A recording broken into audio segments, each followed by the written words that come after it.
Good evening. Welcome, and thank you all for being here. I'm Ife Abdul-Salam. I'm the Manager of Museum Education and Community Partnerships here at ICP. I'm truly delighted to welcome you all here this evening for this program, Daughters of the Movement. The program is presented in conjunction with our current exhibition, Four Freedoms, Where Do We Go From Here?, which is on view through April 28th. Before we begin our program this evening, we would like to acknowledge that we are currently on unceded Lenape and intertribal land, and that as we are thinking about the possibility of movements, as we often do here at ICP, we remind ourselves of the history and colonial presence that are rendered invisible today. Now, I'm pleased to introduce our moderator for this evening's program, Tanya Selvaratnam. Thank you. Thank you to ICP. Is this on? Hold it really close. Like yes. Hi. Hi. Rapper style. Thank you to Gina Belafonte for having me moderate this. I am in heaven right now. Thank you for joining me in heaven. A few words about Four Freedoms for those of you who might not know what it is. Four Freedoms is an artist-led coalition that was founded by Eric Gottesman, who's over there. Wow, Eric. And Hank Willis Thomas. And last year, between September and November, they spearheaded the largest creative collaboration in U.S. history, with more than 700 activations in all 50 states, including D.C. and Puerto Rico. They also reinvented the Four Freedoms images of Norman Rockwell, and those images made it to the cover of Time and the New York Times and into the social media feeds of people like Alicia Keys. So that is Four Freedoms. Yes? Can you hear me? It doesn't sound like it's on. Can you turn up the mic, or are they up all the way? Check, check. Yeah? Can you all hear us? Yeah? Okay. So as part of this Four Freedoms residency here at ICP, we are graced by the presence of these incredible women.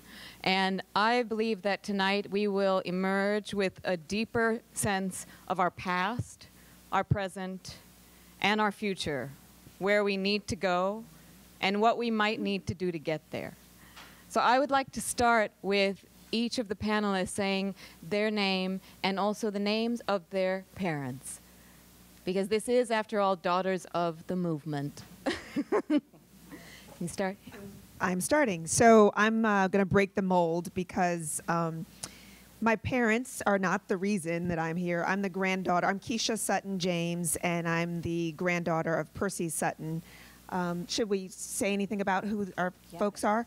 For those who don't know, Percy Sutton, my grandfather, was Tuskegee Airman, Malcolm X's attorney, New York State Senator, Manhattan Borough President, first black man to run for mayor of New York City, owner of Inner City Broadcasting, WBLS and WLI Radio, and owner of the Apollo Theater. So that was... Wow. Wow. If you didn't know, you better ask somebody.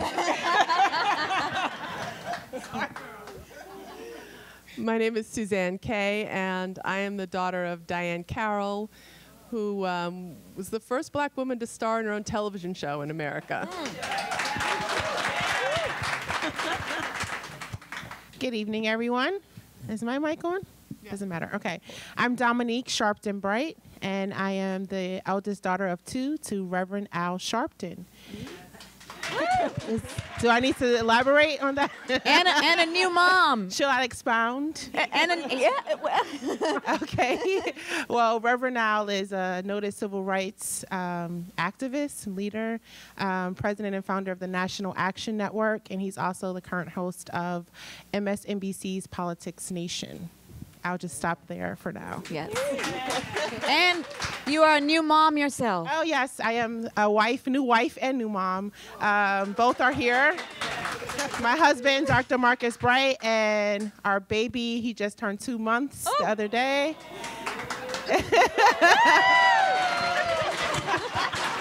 Little Marcus Al. Hi, I'm Hasna Muhammad, and I am the daughter of Ossie Davis and Ruby D. My parents, thank you. My parents were activists as well as artists. They did break some barriers. I'll mention two. One, my mother was the first African American in the Shakespeare Theater. And my dad, I think, was the first one to do a film in Harlem, Cotton Comes to Harlem, quite a while ago. And you didn't see the baby suit. It's so cute. He has a monogram T-shirt. I mean, a monogram shirt. Good evening. I'm Gina Belafonte, and I am the daughter of Harry Belafonte and Julie Belafonte. And my father 2 days ago turned 92. And just this past September, choosing to celebrate her 90th birthday, we went to Cuba, and my mother is here tonight with us. With her four-legged daughter, Daisy. And yeah, my father, along with all of our family's legacies, has a lot of firsts and a lot of seconds and thirds as well. And I'm sure we'll get into more conversation about who they were and what they did and how we have translated all of that later. Good evening. Can everyone hear me? Yeah. All right, great. That's such a hard act to follow. Your dad taught my dad. I know. My name is Stacy Lynch. I am the daughter of political strategist Bill Lynch. He helped elect the first African-American mayor, David Dinkins, and worked with all of these folks. And so let's get this started. Yes. All right. So we're going to have a kind of free-flowing conversation, and we're going to make sure to save 30 minutes towards the end for a Q&A. So please have your questions ready, and we're going to be recording this as well. So first I'd like to start with, why Daughters of the Movement, and why now? Good question. No. You started it. No. Started it. So, you know what? I'll say that I started it for selfish reasons. You know, for me, I needed a sisterhood, and I needed to coalesce with women that kind of understood me and, you know, what I go through on a daily basis. And so one day I said, let me call Keisha. And I tricked Keisha, and I said, hey, Keisha. let's, you know, set up this dinner with other daughters. And I said, I plan on calling Ashley and Dom and Leah Daughtry. There are some women who are part of this coalition that aren't here tonight. And then I tricked Gina Belafonte. And then Gina tricked you. And I thought it was an invitation. It was. I was saying yes. Go to dinner with my girl. That's right. And so the rest is kind of history. We built this incredible sisterhood where you know, we support each other. I talk to Gina almost every day. Yesterday I said, I must work for Gina Belafonte, not the mayor of New York City. And we constantly email each other and love on each other and support each other. And I mean, for me, I think the movement is more of a sisterhood, right, than anything else. But I'll pass the baton to my sister. You know, I had the exact same. I didn't know why you'd started it. I was just honored to be included. I didn't really know that. But I had the exact same reaction, which was it was very selfish. Yeah. It was a need for a sisterhood for me as well. When my mother started her TV show in California, in a way I was ripped from these folks. You know, most of the people who were daughters of would have lived on the East Coast or in the South. And out in California, there wasn't a lot of this. So I had a real yearning for it. And I actually I was really honored. I wasn't sure at first, I have to be honest, I wasn't sure that I would have been included in the same way. All of the other daughters looked at me like, are you crazy? But my mother, I know this is strange to say, but I know, but my mother was not marching. She was a March on Washington. We had fundraisers for Shirley Chisholm. We did all of that. But because we were out there, it was a different kind of activism. But I also saw the stress my mother was under as the first black woman doing these TV shows, being pulled and sort of critiqued from both sides of the racial divide. And she, put her in the hospital at one point. I mean, there was a lot she went through. And it took me a minute to understand that this was my family. And actually, Attila Shabazz, Ambassador Shabazz, reached out to me at first and said, this is your family, you're missing it. So for me, I think for a lot of us, we're ready to share it, we want to share it, we think it's important, but first and foremost, it's our family, it's our collective at this point. And it's not just we who sit here. No, some of us have sisters, we also have brothers, and we don't discount our brothers. We need our brothers. The male voice and persona is absolutely necessary. But our sisterhood is what's important right now. The feminine voice is being heard right now. And there's a sensitivity that we were talking about downstairs. There's a sensitivity that women have that makes a difference in a way that's needed now. And some of our sisters talked about this years ago. And the idea kept coming around and coming around. We should, we should. And we related and we have this thing. And you all put some action behind that thought. So we do this now because it's needed now, it's necessary. We do it because we need it by each other. Yeah. But we also do it because it's an idea whose time has come. And you and the greater community also need that voice. And I just want to interject on one thing. People need to understand just how normal we are, right? We are normal. AKA touch. Hello, Craig. And I mean, that's one thing I want, I guess, to be the takeaway for everyone is just the normalcy within our own homes and with each other. Your dad, Rev, I kid him all the time. When he used to eat French fries, I would be like, you better put that French fry down, right? Or he would kid me, right? But people need to understand that even though we have famous parents or parents who are public figures, we're also normal people at the same time. I want to piggyback on that a little bit and say,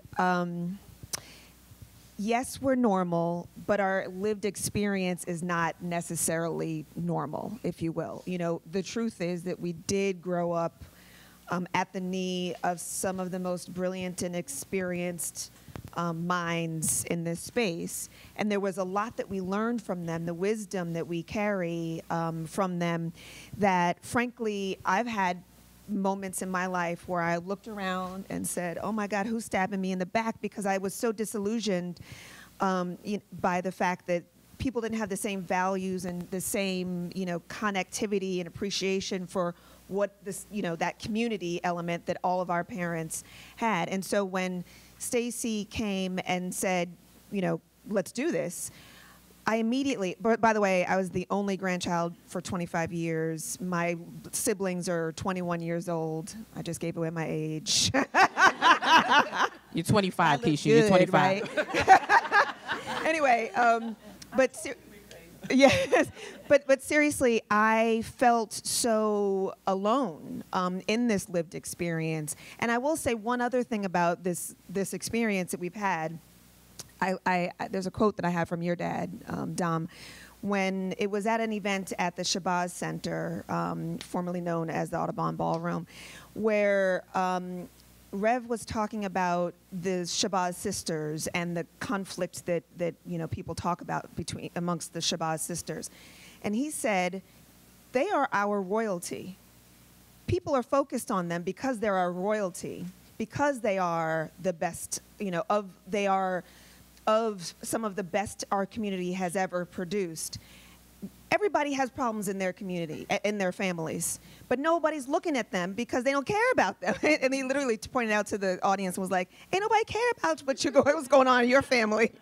But it's that concept of living in a fishbowl that is a little different for us, that has made our lived experience a little different, and something that has bonded us as well. And so I think it's a few things, that just that kind of the mind frame and outlook in terms of values and community and giving back and always pushing forward, and resistance and resilience. And so it's that mind frame piece, but it's also that that this common lived experience that has really brought us together. And the reason it's the daughters is because the sisters did it. The brothers didn't do it. True. It's a very interesting paradox. You have the ordinary and the extraordinary. Yeah. You have the private life and you have the public life. You have that pride and privilege, but the burden as well.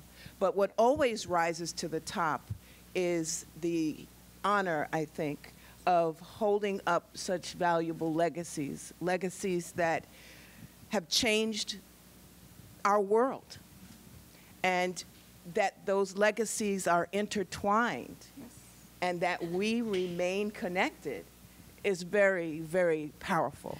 And that's what I found so exciting when I was just doing some background research to prepare for tonight, is recognizing not only the individual histories of each of your parents and grandparents, but really the intertwining of their histories and the ways that they collaborated, not just in activism, but in art. Yes. Was so beautiful for me to learn. And I feel like by your coming together, we can extend that line of storytelling about these intertwined shared histories that are so beautiful.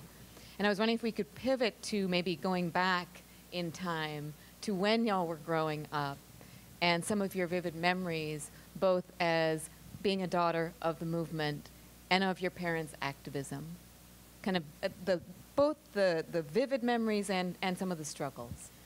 Well, I wanted to say something about, I think, some of the struggles, because Hasna said something about how we can share with one another what we might not be able to tell everyone. There are times when there was the public person and there was the private, and there are times I found when we can support one another, this group already, by saying things that we wouldn't really say publicly, and that's important, a safe space, But one of the things that, for example, I had a mother who was on the forefront and who was career-driven and who had 4 marriages, and she was under a lot of stress, and she wasn't home that much. And I was raised by a lot of caregivers, and I actually blamed her for years. This is interesting today because we're talking about, what women carry. I blamed her until I had children of my own and got a divorce. And then I looked around and I said, why didn't I ever blame my father for not being there? Why did it never cross my mind that if I felt neglect emotionally, somebody should have been there? Why did I not think of my dad? And then the next step in my mind was, actually my father was a great nurturer. He really was. I mean, it was his nature, even maybe more than my mother. But I started thinking about that gender box that he was in. He actually wasn't allowed. It didn't seem, manly. I mean, it didn't cross his mind that he could have filled that. So some of the things that I've learned when I think about our parents are things we're still dealing with today, very much. The repercussions of these things still today. It's just they were out there doing it kind of at the beginning. So my mother was looking around saying, how am I supposed to make this work? She always used to say, I need a wife, and because some of them up here had pairs, or they were the male, and then they had the woman who often took the load, took the load of keeping those men and those families going. So some of those male activists had wives who carried a lot quietly. I'm looking over at Gina's mother over there. That carried a lot of that, and sometimes unsung, But my mother didn't have anybody, and the men didn't quite fit that role.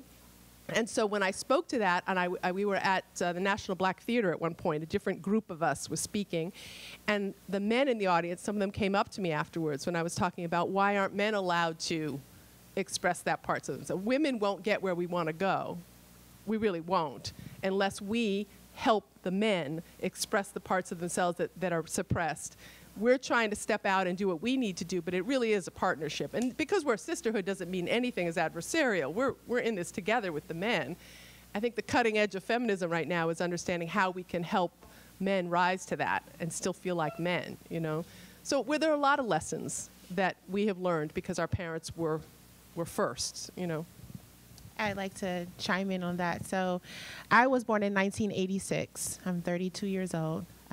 And for those of you who have been around that long, when I was born in the height of Bensonhurst, Howard Beach, that was starting to happen, and my father's career, you know, him getting out there and being vocal about, you know, the disarray in our communities and what was happening to our people.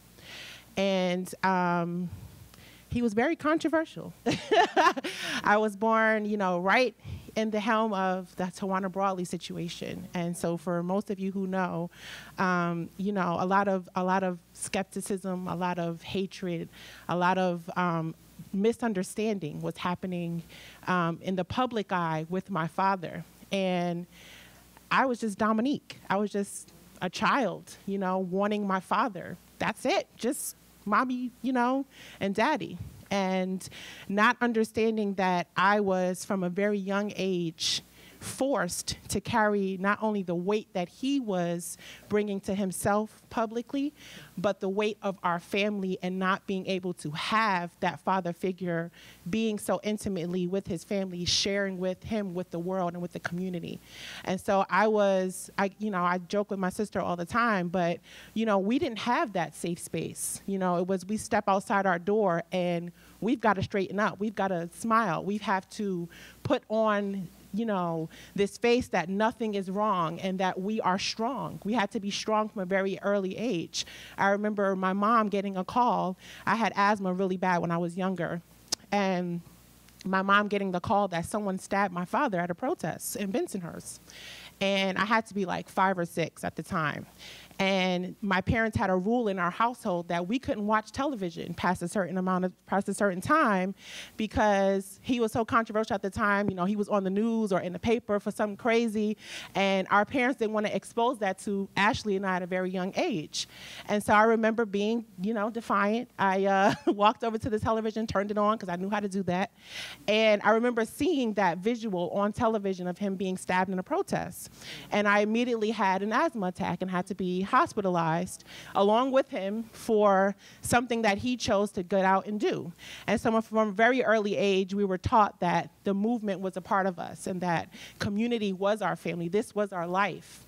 There was no public and private. This is who we were. This is what we had to deal with from a very early age. And so it helped to not only structure my mindset to be defeated, to also take risk that I didn't really understand the consequences for until after it happened. But, you know, it challenged me to just be bold and get out there and say, look, this is who I am. This is who we've always been. And if anything, my father taught me that is, you know, no matter what, you be who you are. And, you know, this is the work that he chose. This is the work that God gave him to do. And we had to understand that from a very, very early age. So I'll just say that struggle for us was just breakfast, lunch, and dinner. Yeah, we ate it, we breathed it, and we just kept going. And if one thing I learned from him is to keep going. There's one thing that, you know, he's always done. He could get stabbed, he was criticized or whatever. He's still around. He just kept going.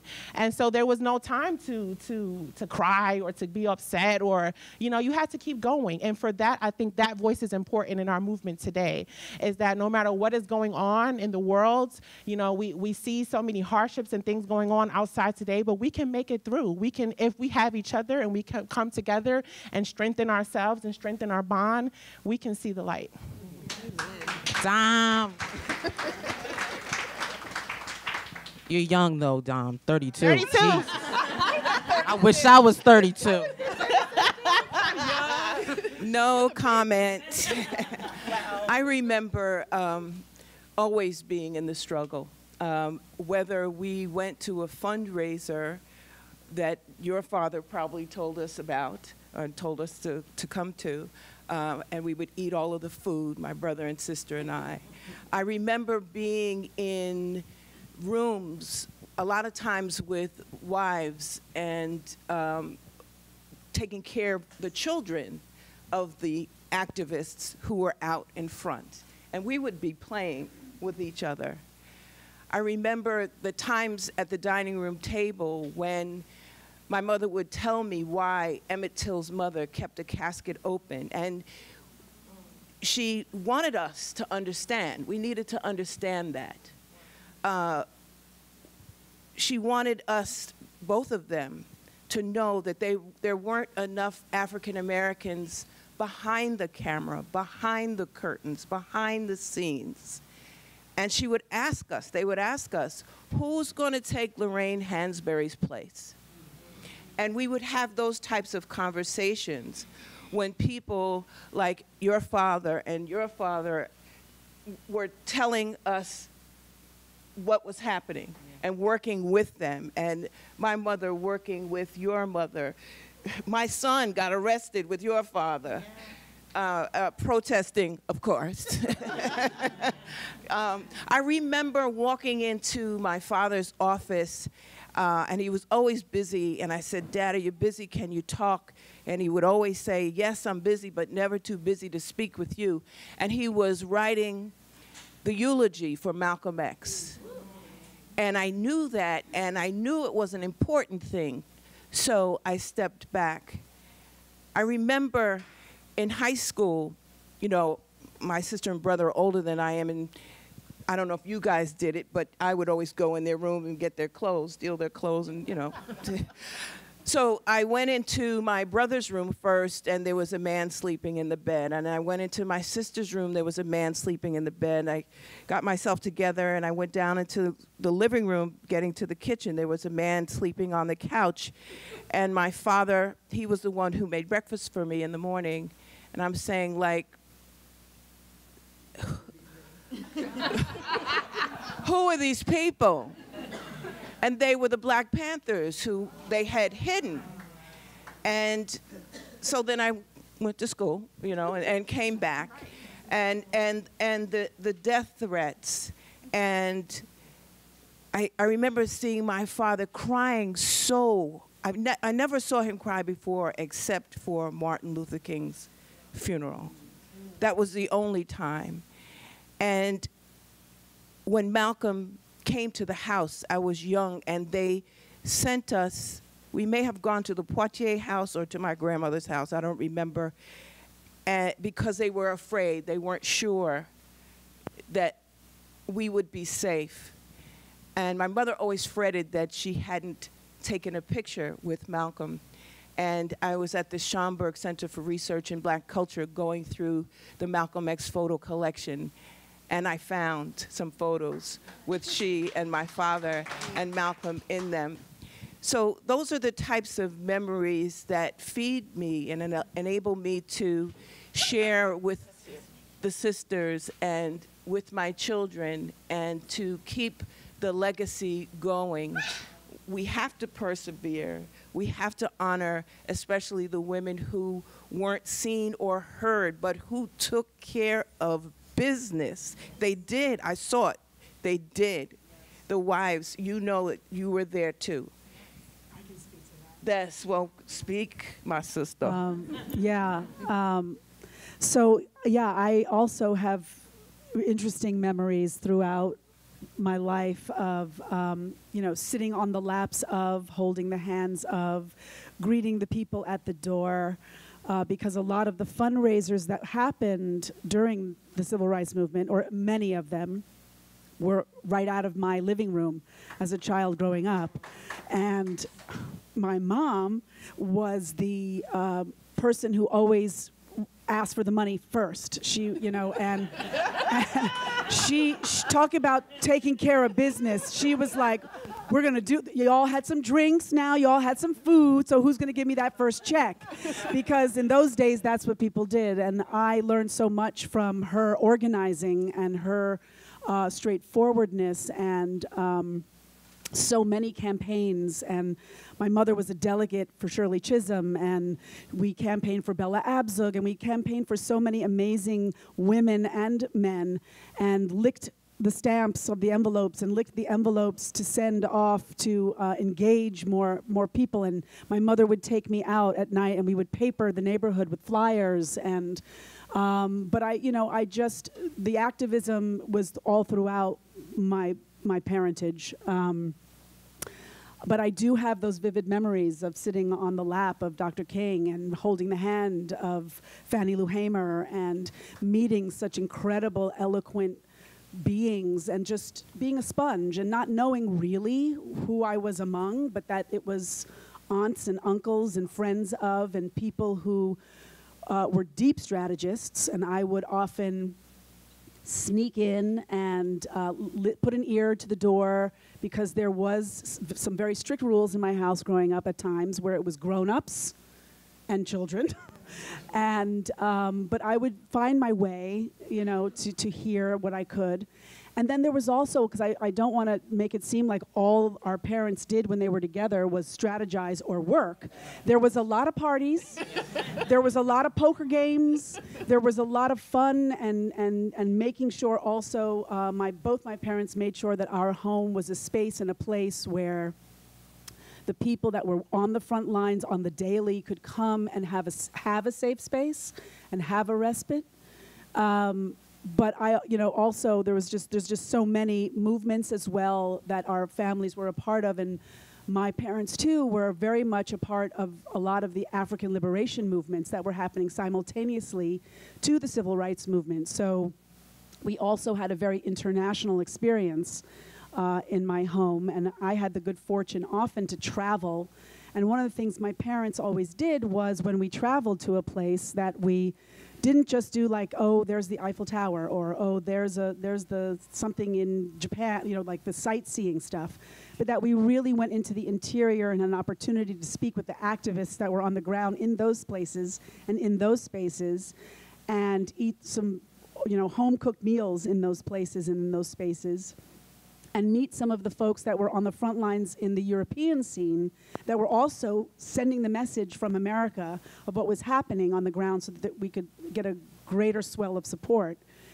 And then as I grew up, there was, We Are the World, and there was Live Aid, and there was Hands Across America, and there was a lot of other movements all the way up to, because I also have the good fortune of having my father here as well, and him still having a voice and mentoring many of the Black Lives Matter and the movement for Black Lives folks, and the Justice League, and all kinds of folks who are on the front lines doing this work, that sit at his feet and get his wisdom and his strategy.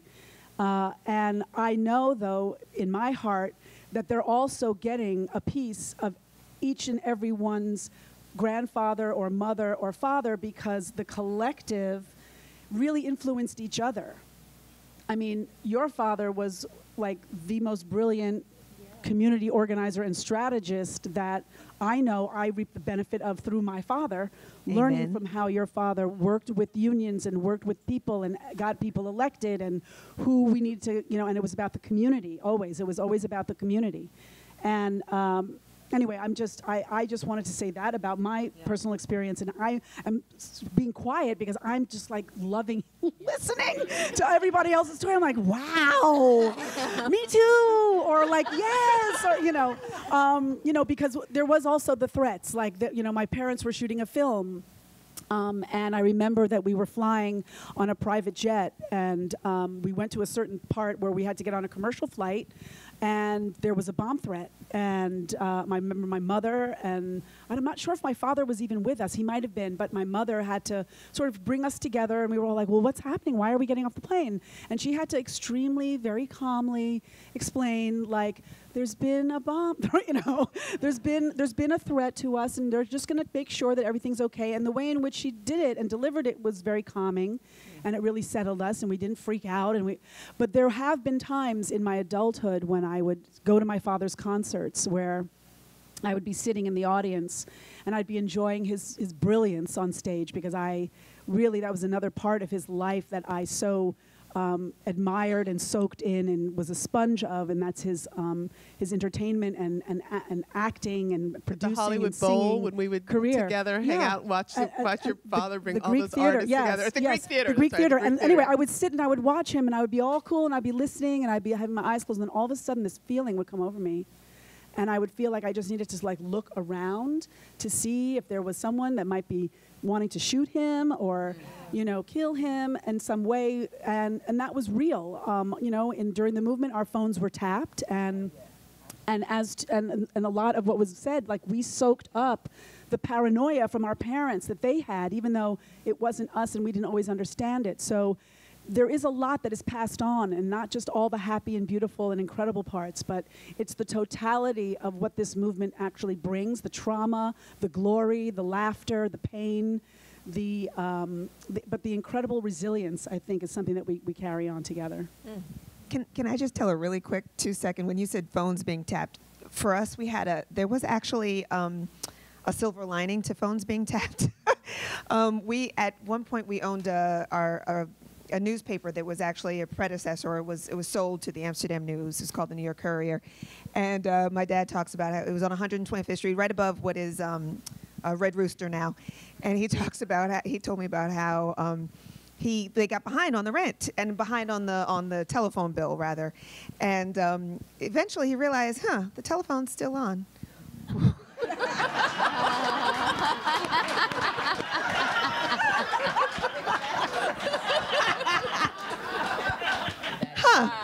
I'm not paying that bill. I'm not paying them to listen to me. Yeah, I mean, if they're paying for it, they're making it work. Don't turn that off. Don't turn that phone off. Don't do it. I had the same thing with Ilyasah's older sister, Shabazz. She used to call me, and we would talk late at night, and then she'd say, "We're getting off now." And she knew. She could hear it. She'd hear a click. No. Yep. And she would say, "We're getting off right now." And I was so dumb at first. Like, why? What are you talking about? She said, "Trust me, we get off." And then she'd meet me somewhere, and she explained why, when we're talking, if she says it's over, it's over. And to this day, she still don't have a phone. She doesn't. She basically doesn't have a phone. She does She's not still have very a phone. wary of yeah. It leaves its mark. It definitely leaves its mark. What do you think your parents and your grandparents would say about what's happening now? Would say about the current climate, which is clearly part of what's brought you all back. You mean, what do they say, or what would they say? What would they say? Yes, both. Some would and some do. I'll talk about what they would say. My mother would be pissed. She would be angry, and she would be in the street. She would probably cry a little bit at first, and then she would get up, and she would get her little walking stick or whatever else she needed to help her, and she'd probably call your father and get everybody together and say, "We have to do something." Yeah. She would not sit still. I think that my father would go along with her. Just as an aside, my father had an FBI file because he was associated with my mother. Oh. But that's another story. That's another story. But I think my father also would be very interested in passing the baton and helping others to organize and plan and strategize, because that's very important. We were talking downstairs about, you often see the folks in front of the camera, and you less often see those attorneys and strategists and planners behind the scenes making a lot of the things happen.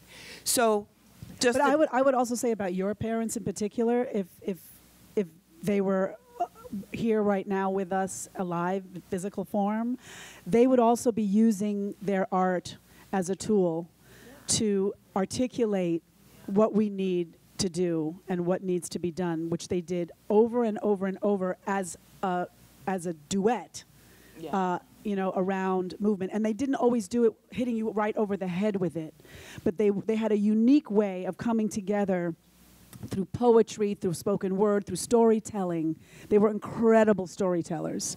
And I think that they would also be turning to the art on what can we do in the way in which we create art to speak to what is happening right now. I know I know that because I had the good fortune to work with your mother and be with her, and she would always encourage that in me and in the folks around them. I'm like, what is it that you really want to say? And to find a beautiful and artistic way to say it. And you talked about your father being present when he was writing the eulogy for Malcolm X's funeral, and then that moment so many years later when Spike Lee included that moment in the film and your father read it. Like that lineage of creativity that keeps going through all of you and the ways in which they collaborated is really like somebody needs to be capturing this stuff. We need to make a documentary. We're working on it. Yeah. We're working on it. But I want to know what would Bill say, because Bill, you know, he wasn't in up front. He was the one who was, you know, he wasn't even like Mahalia Jackson telling, you know, Dr. King to tell him about the dream, Martin, tell him about the dream. I mean, he was really a mastermind. And I would be curious to think what you think he would be saying. To your point, Gina, you're right. My father was definitely a man behind the scenes. He shied away from the camera. I'm very much like him. I'm definitely my father's daughter. You're doing great, Stace. You're doing great.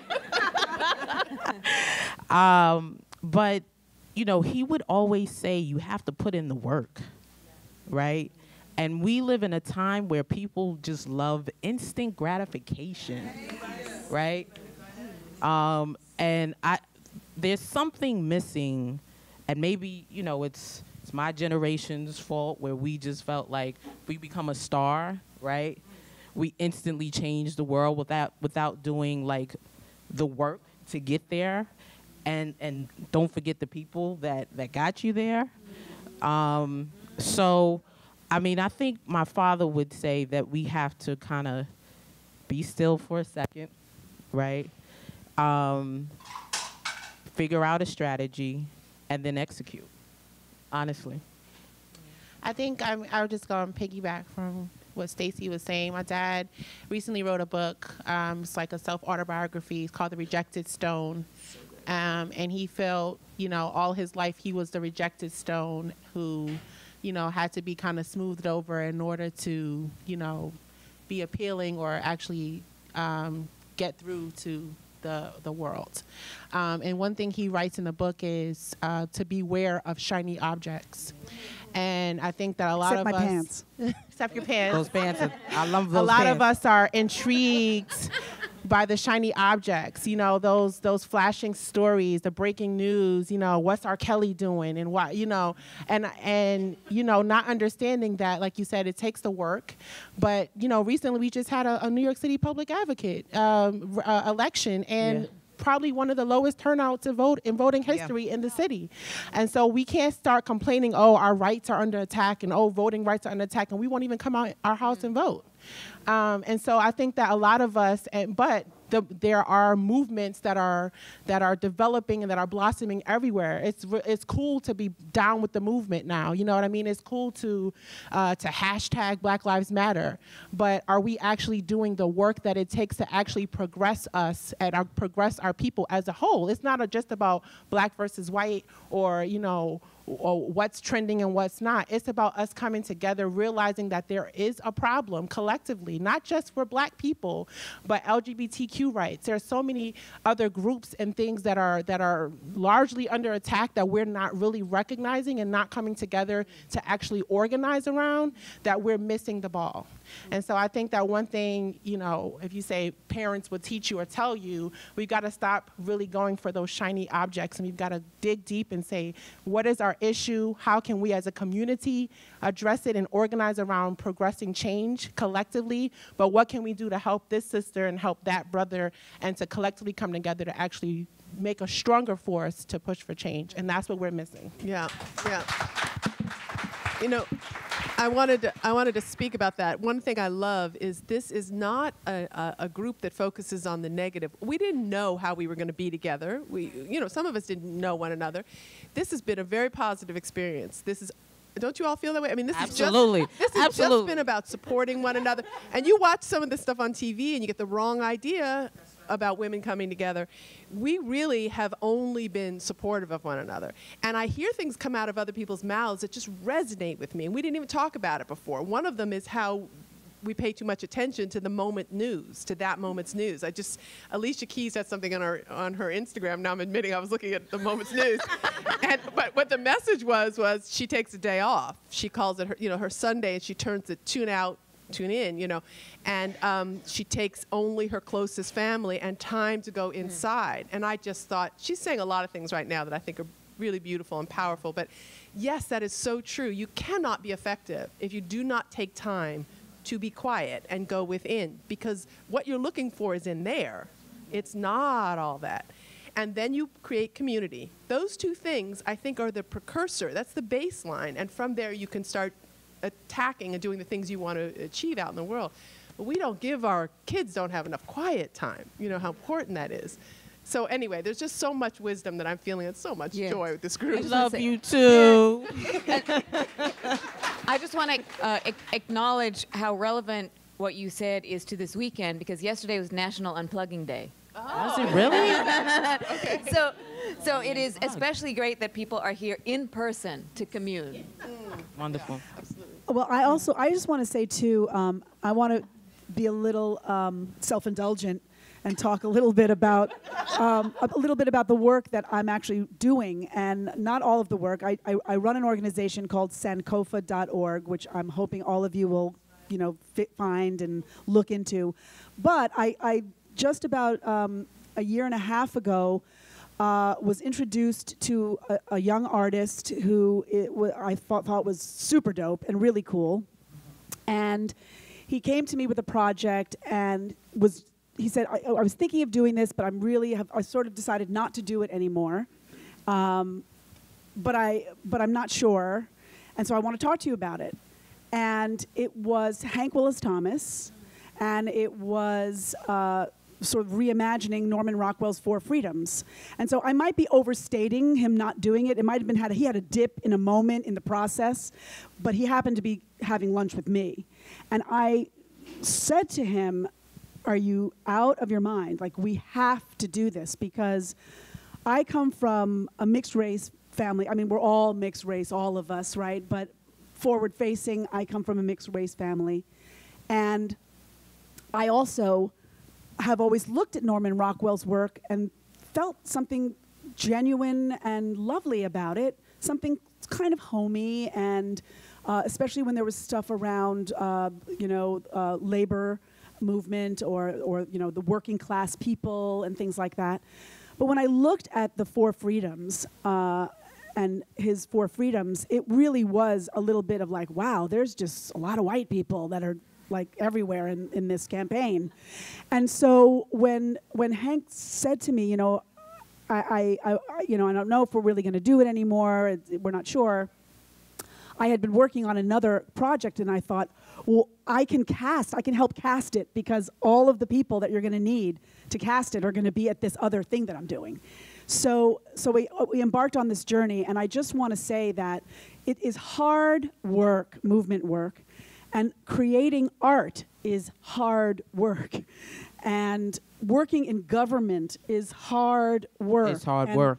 And running organizations is hard work. And when this opportunity was brought forth, I was like, it's gonna be hard. We're gonna do it. We're gonna get through it. And I have to say, it's been such an amazing blessing in my life, because a lot of people talk about decentralized organizing and decentralize this and decentralize that, and I have never been in the midst of something so decentralized where it actually is like, wait a minute, did anybody make a decision on that, or how did that happen? Like, that just all of a sudden appeared on Time magazine. Like, that's amazing.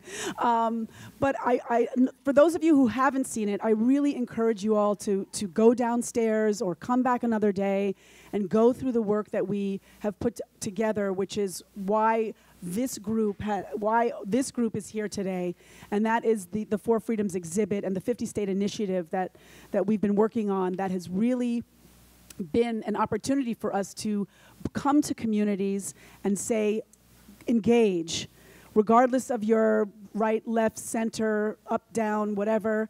Come engage, come into conversation, meet and greet, because the minute you hear the stories, it becomes human.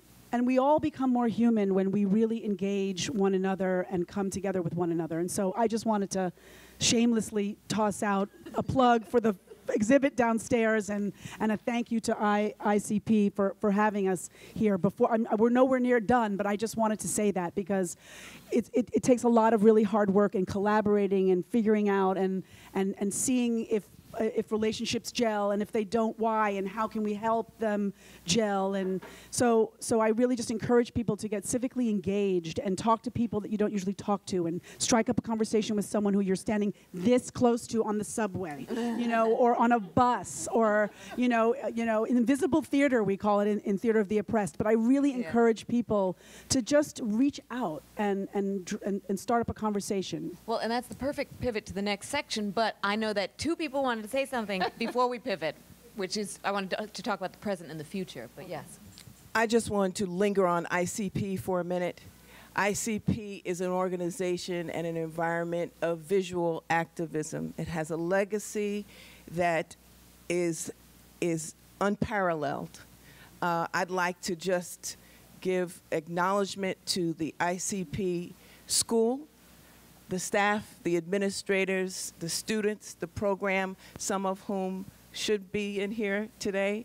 I'm in the program, the Documentary Practice and Visual Journalism program, and I have upped my game because of what ICP has helped me learn about myself, about my craft, and the importance of the art. That's all I wanted to say.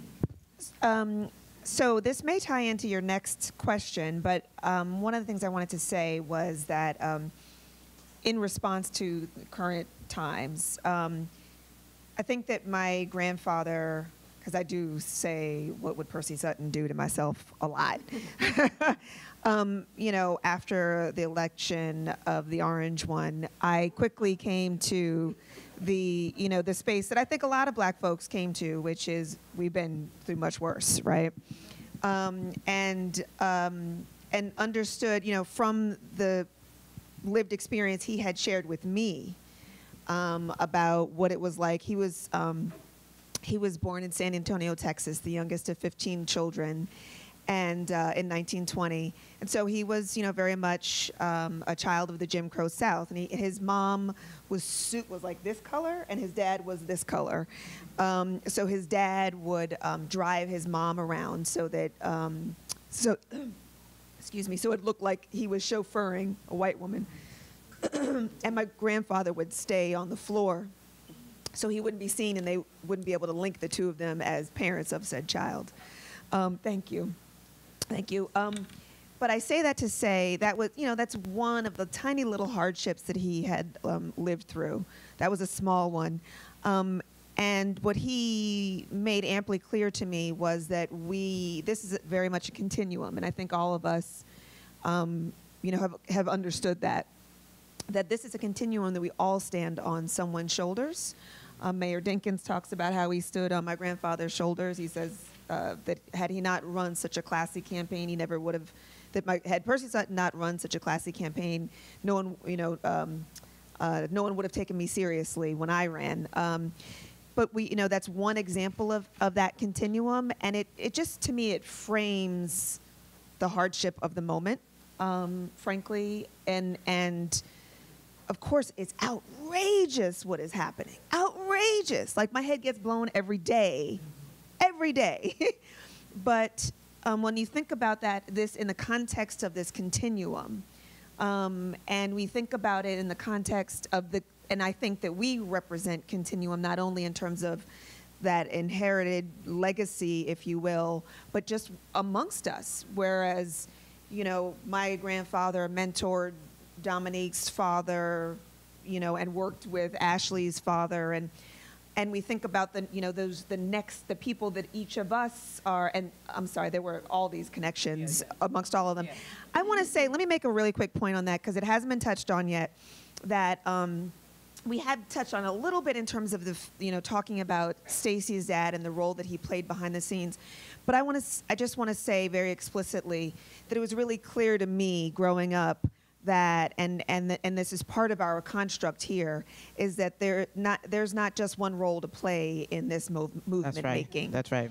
And each of our parents and grandparents reflect many of the different types of roles. I will say, when there were, I know my grandfather raised money from wealthy African Americans to support your dad and his work, that he did the same thing for many other people.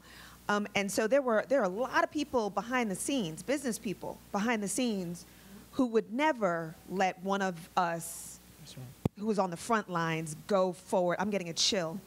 Move forward without their having their backs. I got chills over my whole body thinking about it just now. It was real. There was Ed Lewis, there's Bruce Llewellyn. There were so many who understood the work that was being done, and they weren't the people who were on the front lines necessarily, but they supported the work because they knew it had to be done. Excuse me. Take a sip, honey. Yeah, sorry. That's it. I will take my sip and pass the mic. And before we move on, we need to acknowledge other sisters who are part of this sisterhood, right? There's Leah Daughtry, right? Jennifer Jones Austin. Leah Daughtry is the daughter of Herb Daughtry, right? And former chair of the DNC convention. You choose Jennifer Jones Austin. Who's her father? Jennifer Jones Austin, Bill Jones's a daughter.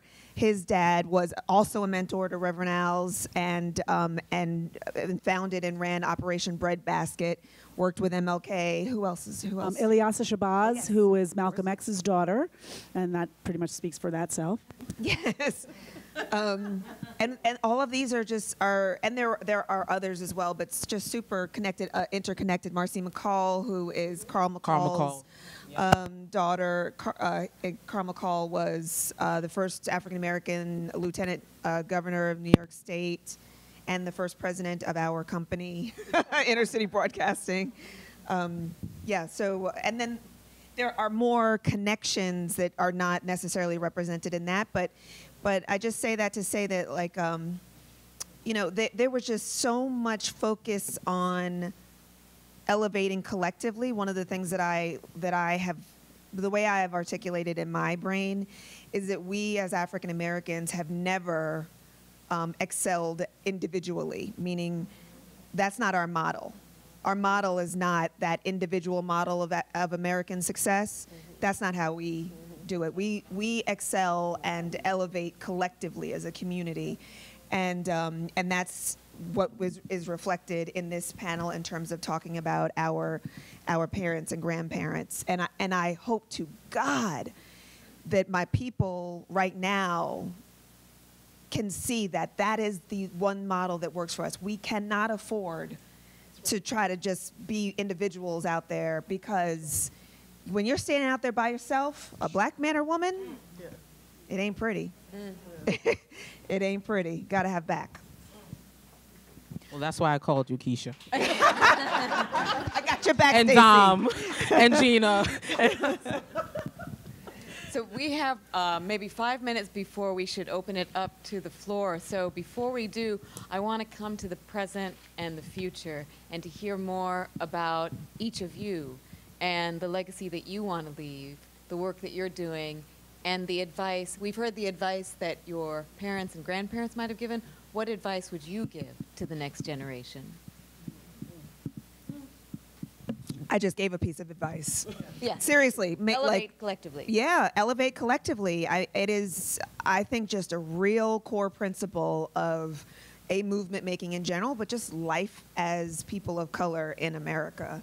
And oh, by the way, let's take the lessons from Asian community, from the Jewish community. Like they have supported one another as collective communities, and that is historically how we were successful. We passed the tray in church to send somebody to college. We passed the tray in church to support whatever needed to be, whatever needed to be happen. We supported one another's businesses. We supported one another's, whatever we needed to do, that was how we did it. And that model, I think, frankly, since integration, we have lost that model, unfortunately. I just want to mention, because it connects to what Suzanne and Keisha said in terms of connecting to the inner self.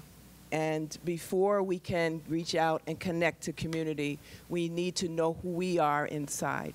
We need to hear our own hearts and our own voices. And you have to have a certain environment, a certain frame of mind in order for that to happen. So we have to create environments where people can be still and be calm in their minds and connect with a higher sensibility so that we can become a collective. And in terms of what I would want folks to know now is what I tell my children, 2 of whom are in the room, visual artists in the room, and that is to be still and to know yourself, to be open-hearted, to be compassionate, really compassionate, and to be informed, which requires, again, that sense of knowing that you need to know something else, and that you also need to know what to do when you don't know what to do. I think those are critical and connects to what you say. Yes, and I would piggyback off of that to say, suspend your first judgment, and to really look at history and herstory and learn from our ancestors of not only centuries ago, but 20 minutes ago, and for us to really accept that we are not always necessarily going to agree. But one thing we must all agree is that when we don't agree, we agree to stay in conversation, to understand and have a deeper understanding of the other person and the other thing, so that we don't just decide that, oh, that's not what I understand, so I'm going to either shoot you or I'm going to walk away and be done with you. But that we really take the time to suspend our first judgment to really build the beloved community that I know we've got it in us, and we're going to have to find a way. Because if Mother Earth doesn't take us out because we've been so irresponsible ourselves, then we will be here long enough to really find more sensitive ways of being, more kind ways of being, more inclusive ways of being. But I do know for myself, I sometimes have to suspend my first judgment because I sometimes go into protective mode and I get defensive, and I have to take a deep breath and just make sure that my inner senses and my intuition is really communicating to my heart as well, not just my head. You know, I'd like to add to that as well. There's the areas that really interest me have to do with addressing race issues and gender issues. Big surprise, right? And in both those cases, it's easy to do the us versus them. And I think one of the messages I'm hearing my sisters say up here over and over is that that doesn't really get you anywhere. So first you have to be right with yourself, and you have to create a supportive collective, yes. But when you're going to create some kind of a bridge, whether it's we're talking race issues or we're talking gender issues, you have to be able to step in the other's shoes as best you can, and that's not easy. If you're talking about a black person with the history that we've dealt with, a level of forgiveness, or at least a level of openness, is not always easy. But we have to come to those conversations that way. And there's a lot of work if a white person wants to come in and have a conversation about race. There's a lot of work that they have to do before they step in that room as well. There's resources for it, though. They've got to work on their innate sense of superiority. They got to work on that patronizing attitude. They've got to work on often being very thin-skinned, taking it all personally. There's a lot of work both sides have to do in order to understand the other. But that is the work. And then you can step into the room. And then when someone falls on the other side, in other words, when a white person steps right in it and says something that is patronizing and wrong, and they were trying, but they messed up, we're working on our side, which is trying to be open-hearted and forgiving, and we can it's not going to fall off completely. And similarly, when we do something and they feel as if they're being attacked, I'm using an us versus them just because this is the bridge work, and they feel that they're being attacked because we've said something that deals with our pain. They're going to have done the work to understand it is not personal. Racism is systemic. It doesn't matter what they feel that morning about black people. We're talking about something that's in the system, and they're going to be able to say, okay, it's not about me. And that dialogue might continue. So one of the things you need to do in healing any of these divides is to be able to be sensitive to the other people, the other side, and stand in their shoes. I think we've learned that watching our parents do all kinds of work. Always. My mother said every day she got up and she was dealing with white men thinking they were it, and she had to find a way to smile and look pretty and get what she wanted, which means she had to understand where they were coming from. That was the work every single day. So there we are. It's not any different now. Beware of shiny objects. And beware of shiny objects. I would say, I guess, being probably one of the youngest amongst the sisters here, that you're our baby. Really? You are our baby. A lot of, and this really applies to anyone, but a lot of us are dealing with pain, and a lot of us here, probably not everyone, has had some type of traumatic experience or have witnessed something that that they're angry about, they feel infuriated about, or that pain gets to us. But we have to, as individuals and as a collective, find a way to, I'm just going to be real blunt here, turn our pain into passion, and our passion will then turn into power. And so I feel like one of the challenges for me has been, what is my passion? What is that power thing for me? And it's not being the daughter of Reverend Al Sharpton. I was born with, unique gifts, just like my dad was, just like all of us were here. We're born with something unique that we can contribute to society, something that we were created to do. And one of the challenges that we face in life as individuals is finding out what that is and using that to fuel us to work in our passion into power. And if we could teach that systemically, generationally, I feel like we would start improving as a collective, because we're not tapping into that passion part enough. So we talked about shiny objects, we talked about instant gratification, but we need to talk more about community and what that means today. And I feel like that takes all of us as individuals to pull our skills, to pull our passions together, to really push for something powerful. And that is what we need to focus on to push us through the future. Dominique for mayor. Thank you. I'll take the applause now. Thank you. Dominique for mayor. I'm just gonna add one quick thing. Oh my gosh. I think for me, like I understand in life that I'm constantly learning, right? And I learn from all of these women here, my sisters. And my dad, he was an incredible human being because, and I'm speaking from a black woman's perspective, right? He allowed space for other black women to teach me, right? My mom is an incredibly strong woman. I learned from Dorothy Height, most of us, right? Hazel Dukes, right? A number of people that have Miriam Wright Edelman, a number of people who are warriors in this fight. And so I think for the generation coming underneath us, they have to understand just like the historical context, right? Who these women are and the role they played in this movement. And black women as feminists, the role that they play in the feminist movement. So for me, my recommendation is that folks need to understand that this is an educational process. You're constantly learning from stronger, smarter women in this field. It's the sisterhood. Thank you. I'll just piggyback on that a little bit if I can. Keisha, no. No, Keisha.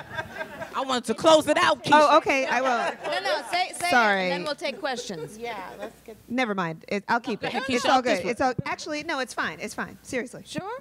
Okay. All right. The wisdom of knowing when you can hold back a hands comment. up.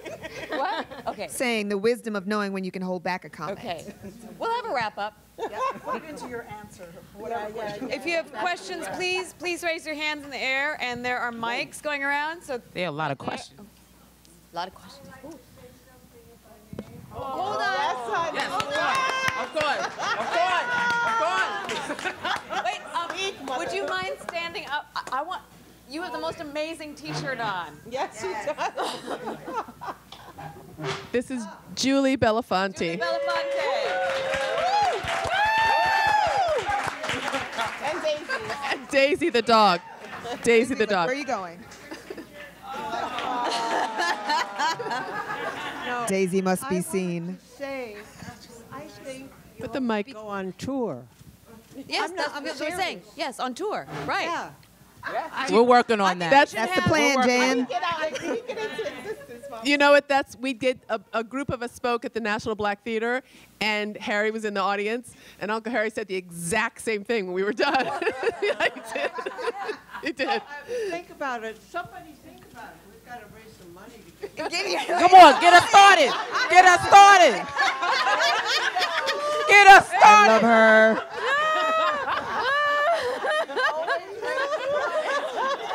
Okay. Still raising money.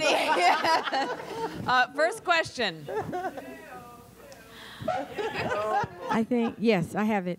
I had the pleasure of speaking to Hasna Mohammed and Gina Friday evening on the radio. So basically, I'm co-signing what was said just a moment ago because I'm also an educator, and I just thought there's so many young people who could benefit from hearing this. So please make a plan to have this opportunity for other communities and broader communities to be exposed to the wisdom, the beauty, and the warrior women that you represent. Thank you. Thank you. Thank you. Thank you so much. Next question, I think. You had a hand up there. Stand up if you have a question so we can see you. Hi. I was wondering as I was listening, how long has this group been around? Not very long at all. It's been a year, right? Yeah, Has no, it been a our first dinner was November 27th. So just to backtrack, we started with dinners, and we would get together at dinners about a year ago or so. A little less than a year, maybe. It was November. It was 3 nights before my grandma. Okay, a little over. You're right. You're right. So a little more than a year. Then when we would get together for dinners, we would always meet at a different restaurant. Sometimes it would be all of us there. Sometimes there would be other sisters there. And then it was maybe about 4 months ago that we decided, why don't we actually I'm sure we all had the thought. I don't know who said it first. I can't. Keisha. She 'Cause called we were me like- at 6 a.m. in the morning. Thanks, Keisha.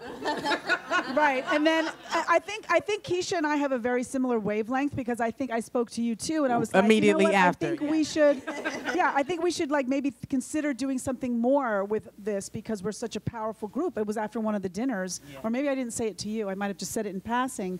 So yeah, we've been talking about what are we going to talk about. And what we want to share and how we want to share it, because we have so much wisdom up here, separate from just who our parents are and what we've learned from them, but also how we walk through the world, period. So yeah, Yes. for the last few months. May I ask one other question? You were talking about something downstairs, and it connects to all of you. Could you please repeat what that is? So at the beginning, I was talking about Four Freedoms, the artist-led coalition. So downstairs, they're in residency until the end of April. So you can see the Four Freedoms images, the reinventions of the Norman Rockwell. You can see all the billboards that happened. There were activations in all 50 states plus Puerto Rico and DC. And so you can see the kind of artifacts from that downstairs. And So- during the week, our office is downstairs in the middle of the exhibit, so there are people there that can actually walk you through it, talk to you about it, and give you more information on how you can too get involved. And there's posters and postcards that you can take for free. And Nice I'd like promo. to say, in terms of how long we've been together, we've been formally gathering, since November, this iteration of us. But I feel like we've been together forever. Forever. You know, and There are some of us who have literally, like, Suzanne and I share, our birthdays are September 8th and September 9th. And We're a year apart. minus a day apart. Right, exactly. Right. I'm younger. Not that you could tell, because she actually looks younger than I do. So I have to say it because she looks younger than I do. That's just because I put some stuff in my hair. And I think Suzanne was at, like, I don't know, like I was either at her first birthday because I was born a week, I don't know, whatever it was, but we've known each other, I think, of all of the daughters in terms of my connection to each one here. I've known Suzanne my whole life, and we were also roommates at one time together. And with my best friend who's sitting right here, Blair, actually, we were all in the same building together. Great. We have another question here.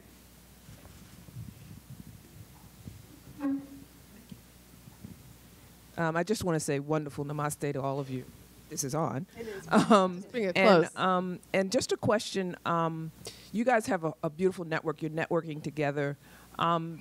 I think it would be so wonderful. Everybody's like, "What you should go on tour."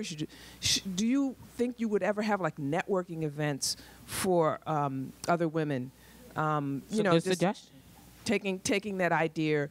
I thought about Hasna when she said her father thought about what happens behind the scenes, and can we do something for people behind the scenes? So I'm a product of that school that her father and Cliff Frazier put together.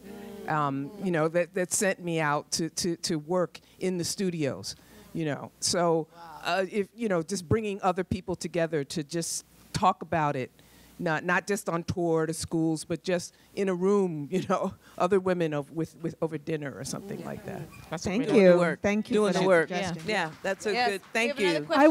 question. I just want to say something to that, but as a person gets the mic for the next question, I just want to say that I'm a big fan of not reinventing wheels. And while we have an incredible collective here, I would absolutely love to do that and create opportunities for broadening networking and that. But there's also a lot of women's organizations that are really super dope that already do that. Some of them are intergenerational. Some of them are around specific kinds of work groups and stuff. But they do exist. And that's just the point to that is just to say that there's so many resources out there when it comes to the movement, but unfortunately, because of the climate that we still live in, you don't always know what those resources are because they don't have platform and they don't have opportunity to sit on a dais because they have family members who are super dope, or not super dope because their family members are obviously super dope, but famous.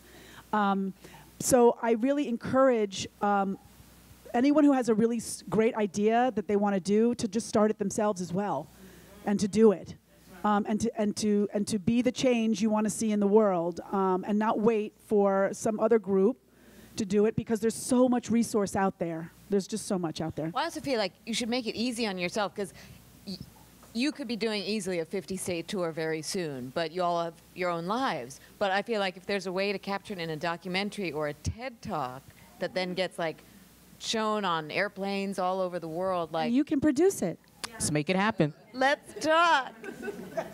Make it easy so that we capture this repository of knowledge and can disseminate in other ways that don't require you to always have to be on the road. I'm laughing because my aunt Margie Clark is over there. She does want to produce a documentary. So I looked at when you said that. You said you could produce it. She's like, no, me. Together. Documentarian, as are several of us. And your son. And Next question. Yes. So I spoke with you all briefly, but I wanted to sneak in another question. Oh no. So. You know me. Gina, so you mentioned a lot being passed on, and then Hasna, you piggybacked off of that to say that there was a privilege to it, but also the burden. And I think that what interests me so much is seeing and witnessing what you witnessed and what you saw the movement did to your parents, your grandparents, to your families, to your networks. How were you able to heal through that in a way that allowed you to want to take on that mantle for yourselves, and to still be invested in doing that work and having that impact, even if it looked a little different than your parents? But it seems you're all still very connected to movement work in some way, and I'm just wondering how you were able to heal through that in that way. I would love to speak to that, to the Black and brown communities. Mental health. Yeah. It is so important to look for resources and support. Therapy, and I have friends who can't afford therapy, and they found good therapy in the city for free. I mean, good people who've helping them. Our community has not talked about it enough. It used to be so stigmatized. I think it's improving a bit.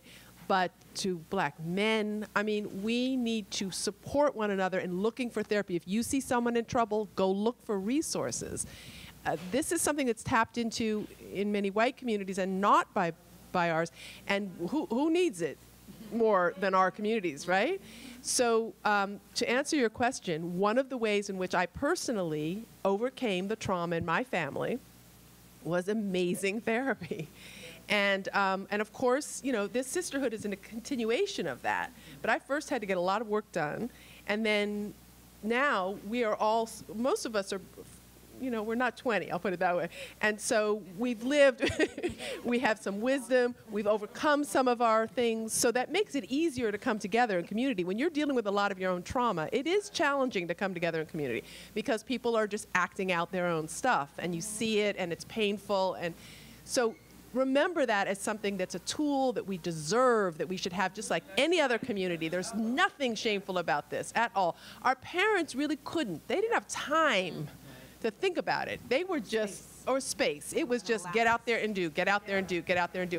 And truly, the trauma did not stop at the front door. It came into the home.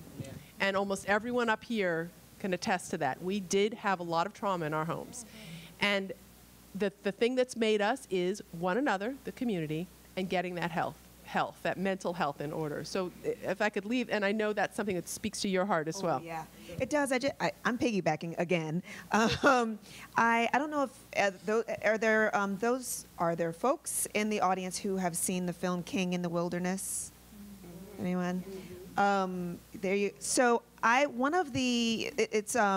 it's a film done by a Columbia professor and documentarian, Trey Ellis, about MLK and kind of the toughest period in his life. And in it, Clarence Jones, who was another close family friend for all of us, who was an advisor to MLK and wrote the first half of the I Have a Dream speech, talks about how the pressure that MLK felt.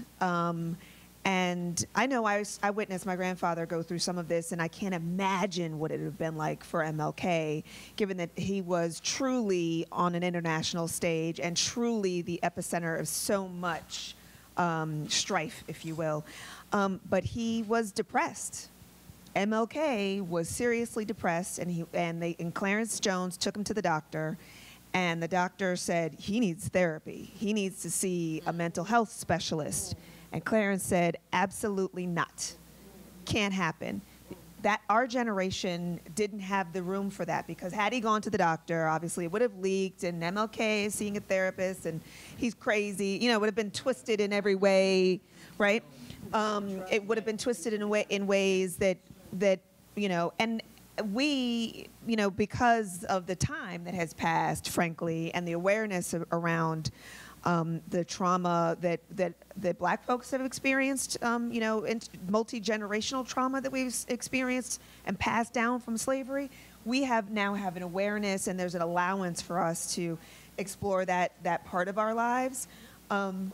And yes, amen from my therapist. She's amazing. And she really, really just brought me back from some really difficult times after my grandfather passed, and it was a series of successive losses that just left me feeling like my entire foundation had been pulled out from underneath me. So I don't even remember what the question was, but, well, I want to add to that healing is a very important part of the work, and it is also a very individual process. While you can certainly try on different modalities of healing, whether it's aromatherapy, baths, and massage, or whether it's, cannabis products, or whether it is therapy. And by the way, I do all of that. She lives in California. It's legal. I work. I'm not trying this for sympathy, but I work really fucking hard, right? I work all the time. Stacy knows. Yes. Yes. I called her and I was like, "Oh my God, it's Saturday. I'm so sorry." But anyway, because people are dying in the streets. People are going to prison when they should not be going to a house of horror. There is real fucked up shit happening all around us all the time. Excuse my language, I'm sorry. I'm a native New Yorker. But we've got to find space and time to heal. And we have to find individual ways to do that, even if it's 5 minutes a day with deep breathing and just thinking about a really happy place. Whether it is a concentrated, timed 45 seconds of laughing, even if you don't really mean it, laugh for 45 seconds. It's really good for your brain. If it is taking a nap, hello, we need sleep. We really need it. And not everybody can do it. I don't have the time. I mean, I always think about, oh, maybe I'll take a nap today. Who am I trying to kid? Like, it's not going to happen. But we have to create space and find ways in which to heal, because we're all walking through the world with trauma. It's all relative, and everyone's is different, but it's nonetheless as painful or as traumatic to us as individuals. I just want to acknowledge a person here tonight who I just deeply, deeply admire, who, if you all have any questions about healing, I would bring to her. She is an incredible author. She spent 27 and a half years in prison, the same amount of time as Nelson Mandela. Her name is Donna Hilton, and she's here tonight. And I just really want to have her say hello because she is an incredible example of how you walk through the world with trauma and need to heal and find ways to heal. Because sometimes, I won't lie, our work is healing. To be of service is healing. But we do definitely have to find space and time for good meals and good food and cooking together and coming together. Dancing until 4 in the morning, dancing, perhaps. for sure. I do that a couple times a year. Because that is definitely a way that I release a lot of stress, is through dancing. But anyway. And Exercise. Well, anyway, yeah, there's all kinds of goals. But I just want to say that. I think Hasna had, sorry. Yes. Your question was couched in terms of, I believe, in terms of our burden as juxtaposed to the blessing that we have. And what my sisters have said about healing, the need for it, the strategies for it, even the cannabis, it's all good. But what oh, yeah. It's not, I want to be clear that I believe that I can speak for us when we say there is a balance between blessing and burden. And when it comes to being a daughter of, as we mature, the burden lessens because we realize that it's not about us. And we recognize that we share our parents with the world. And we find that eventually as such a blessing.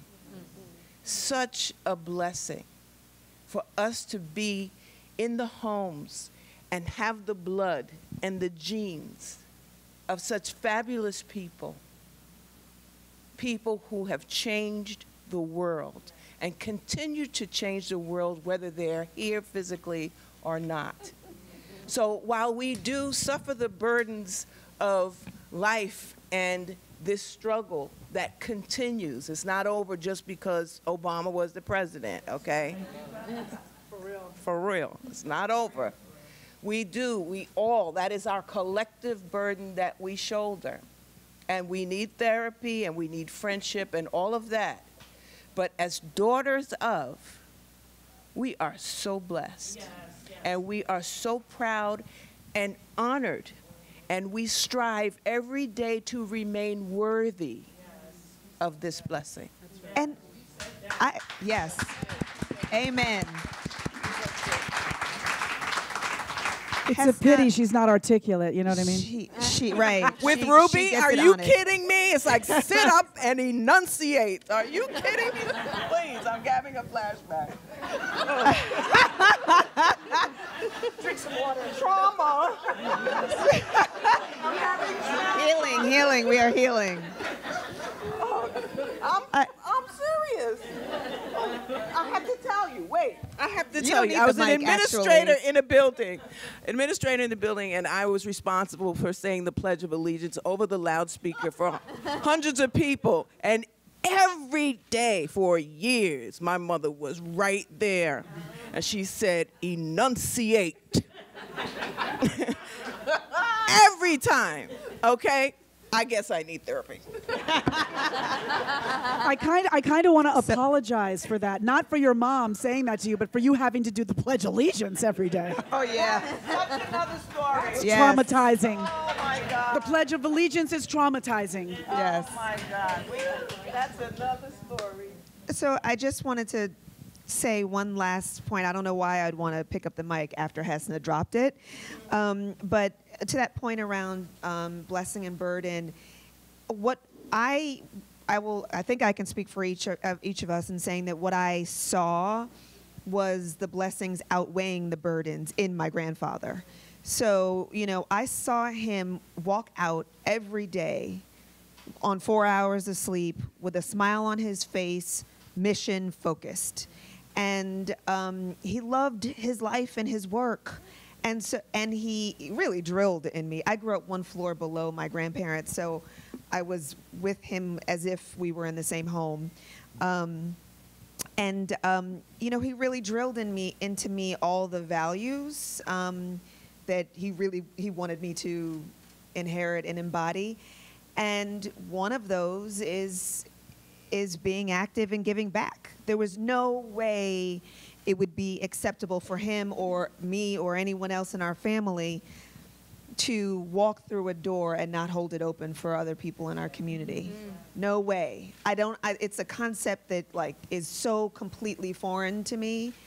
And that, so that is frankly what shapes, the ability to do the work. It's a combination of seeing the blessing outweigh the burden and just the values being so important and so highly elevated that that all the burden, if you will, kind of falls to the bottom. It's kind of just, I don't know. You feel it. I shouldn't say I haven't felt it, but that higher meaning, that higher mission, if you will, really just overshadows it. And can I say that I think all of our parents kind of parent each other. Like Percy would encourage that. He encouraged me to go to law school, right? We had a deep conversation about practicing law, and he wanted me to run for office, and I was like, absolutely not, Mr. Sutton, right?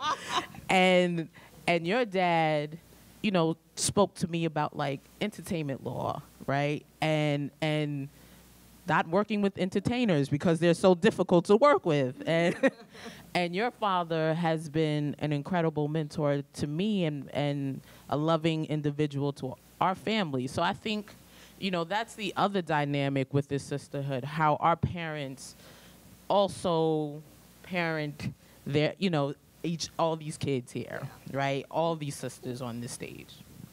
Thank you. I think that we have to wrap it up unless there's a burning question. But I'd like to give everyone an opportunity to just say, to answer one of two questions. Okay. Where do we go from here? Or what gives you hope? And it could be the same. Keisha, start. Okay. What gives me hope, honestly, what gives me hope is the activism that I'm seeing now amongst our youngest. And when I say our youngest, I see like my children, really, my children are 9 and 13. And I know that movement making has traditionally been the work of the youth. And so when I see the youth,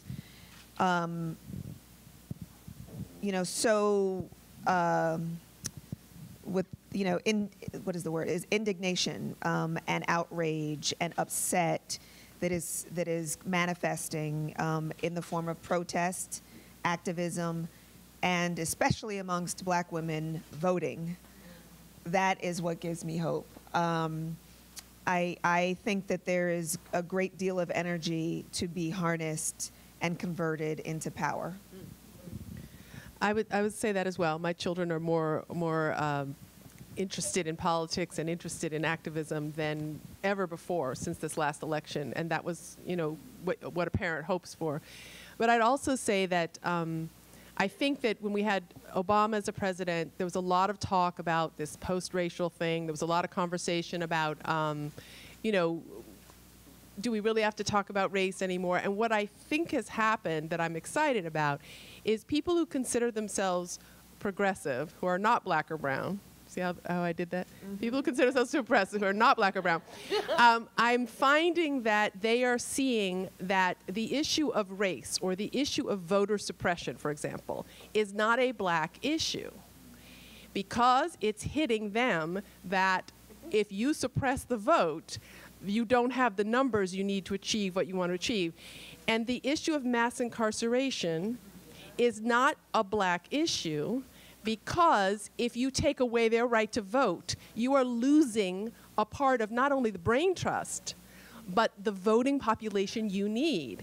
So it's beginning, I'm noticing more in conversation that people are connecting the dots and understanding what James Baldwin said so long ago, which is this is not really, racism isn't really, that's not really our disease. You all have to figure out why you created this N-word and what was the reason behind it, and then figure out how you're going to do something to change. Because I'm a man, he said, that N-word doesn't apply to me, but you all created this and you needed to for some reason. Why? And the fate of your country depends on you figuring that out. Mm-hmm. Well, I'm beginning to see people seeing that now. That's deep right there. Right? That's deep. I'm hopeful, because until we see that we are really only strong together, we really won't be able to push back, and achieve what we want. So that gives me hope. I'll say this. My sister, who's 14 months younger than me, Ashley, started this safe space within the National Action Network called the Youth Huddle. And it's a space where young people from all walks of life, different neighborhoods, ethnicities, cultural backgrounds, social backgrounds come together and talk about activism, leadership, issues of the world, and how we can organize around them. And I feel my husband, who's here, runs Congresswoman Frederica Wilson's 5,000 Role Model Program out of Florida. And like we announced earlier, have a 9-week-old son. And so the thing is, what fuels me is knowing that there's hope in the future, and that we as individuals need to do what we can and make it very specific, not just, in a passive manner, but we need to do what we can to really instill that lineage in the future generations and not create broken lines. So a lot of people I was talking about downstairs earlier, we were having conversations about, the movement and the lineage of the movement, and how, people especially young people today, they know Dr. King, they know Obama, but they know nothing in between. There's no storyline being told of continuity and of lineage that's being instilled in our kids. And so I feel like we have very individual and strong voices in that conversation and in making sure that that happens, but you all do as well.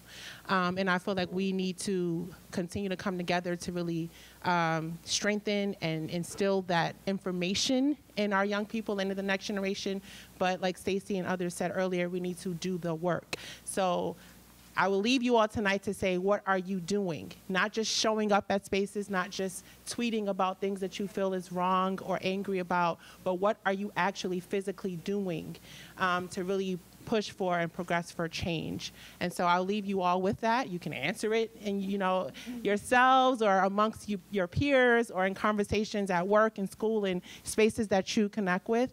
But I think that we all need to take that away from and really hone in and really use that what are we doing factor in what we do every day to collectively push for the change we want to see. Thank you.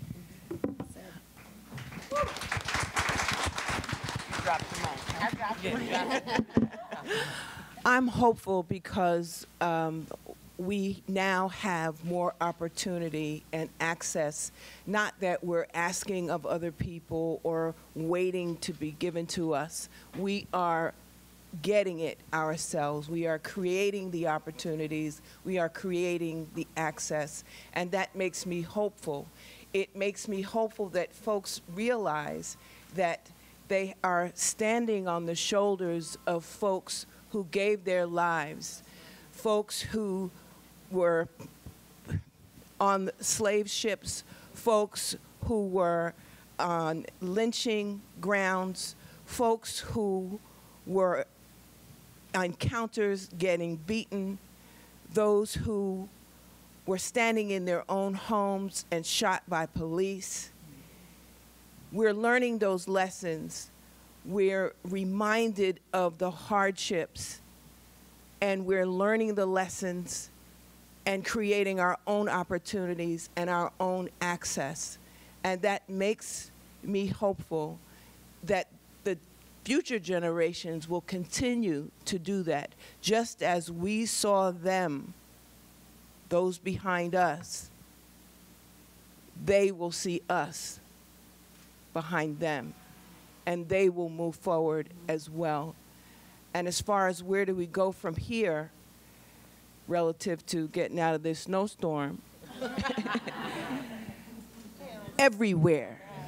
We go everywhere. Everywhere.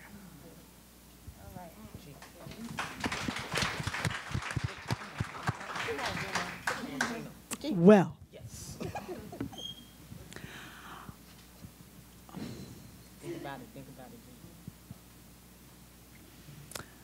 I would second what all of my sister daughters have already said, and I'm sure are going to say.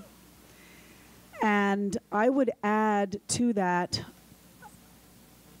I have a child, and she certainly brings me hope. I am an auntie and a godmother, and so young people absolutely bring me hope. I will add to that that art brings me hope every day, because I feel it's through art that our messages move forward. And I mean the broadest sense of art, whether it's spoken word or whether it's a painting or a piece of music or a film or dance. I feel that it is important for us to speak to young people, for sure.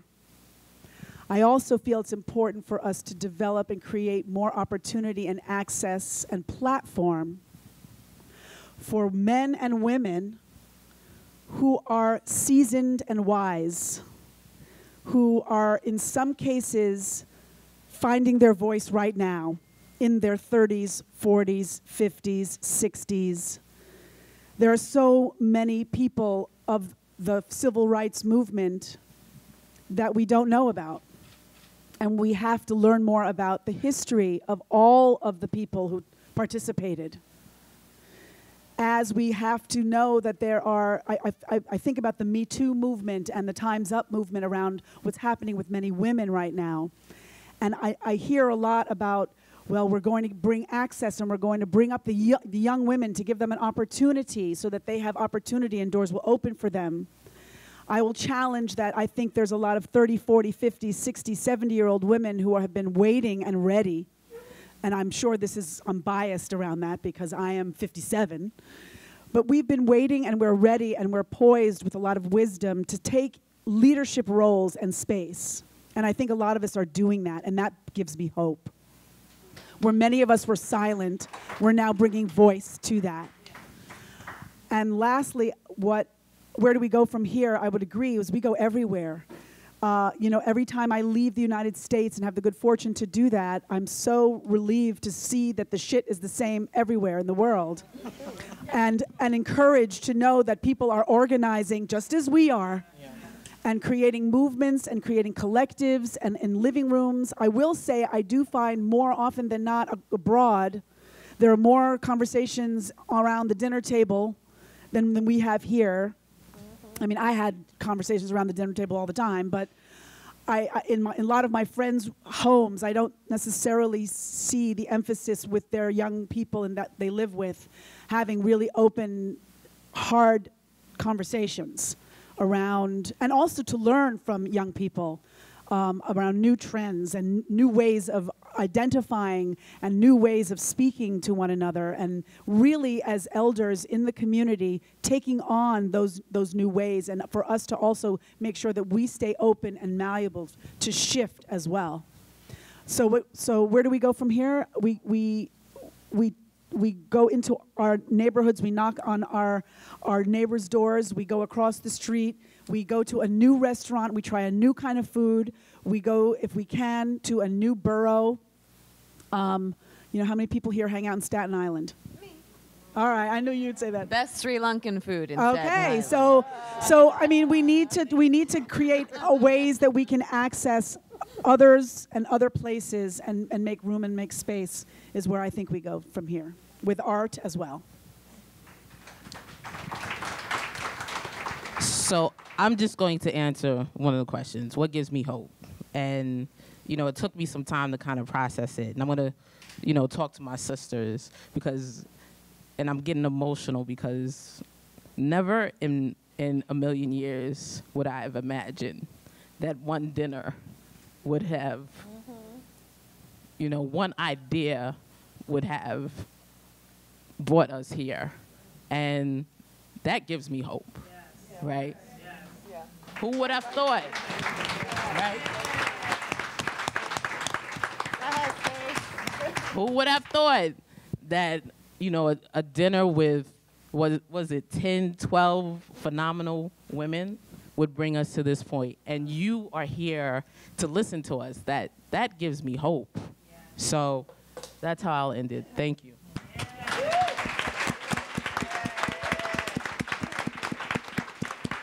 Everybody, please join me in saying thank you. Thank you. Thank you.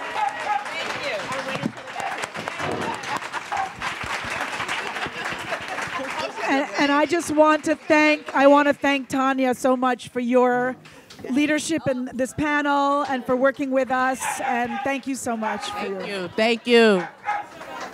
And Daisy. Yeah.